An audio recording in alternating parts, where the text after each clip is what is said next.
परिपाठ के अनुसार प्रत्यावर्ती धारा को AC लिखा जाता है, A dot C, capital A dot capital C अथवा AC नहीं। आइए इस प्रश्न की मुख्य अवधारणा की चर्चा करें। बात करें अगर हम परिपथों की तो दरअसल परिपथ दो प्रकार के होते हैं। पहला परिपथ होता है AC परिपथ। AC परिपथ को कैपिटल A कैपिटल C परिपथ बोला जाता है। अब दरअसल AC परिपथ का मतलब है कि उसमें जो भी विभव एवं धारा है वो दरअसल प्रत्यावर्ती रूप में बदल रही है लगातार। AC परिपथ में निवेश को कुछ इस तरीके से बनाया जाता है।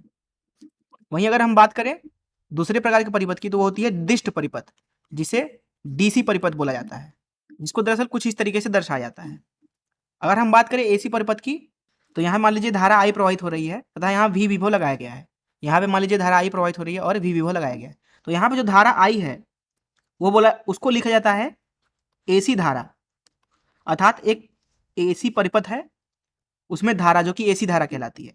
वहीं बात करें अगर एक DC परिपथ की तो उसमें जो धारा होती है वो कहलाती है DC धारा। अब जो धारा है उसका मान दरअसल छोटे अक्षरों में लिखा जाता है, अर्थात DC एवं AC। यहाँ पे A और C और यहाँ पे D एवं C दोनों छोटे अक्षरों में लिखे जाते हैं। लेकिन अगर परिपथ के बारे में बात करें तो उसे कैपिटल A और कैपिटल C लिखते हैं। अब यहाँ इस प्रश्न में पूछा जा रहा था कि परिपाठ के अनुसार प्रत्यावर्ती धारा को AC लिखा जाता है।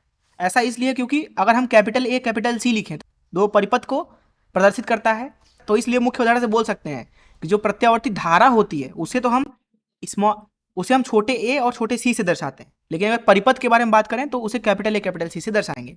यही कारण है कि जो प्रत्यावर्ती धारा है उसे AC से दर्शाते हैं, न कि small a dot small c अथवा बड़ा A डॉट बड़ा C अथवा कैपिटल A कैपिटल C। यही कारण है कि जो प्रत्यावर्ती धारा है उसको छोटे AC से दर्शाते हैं। मैं आशा करता हूँ कि आपको इस प्रश्न का हल जरूर समझ में आया होगा। धन्यवाद।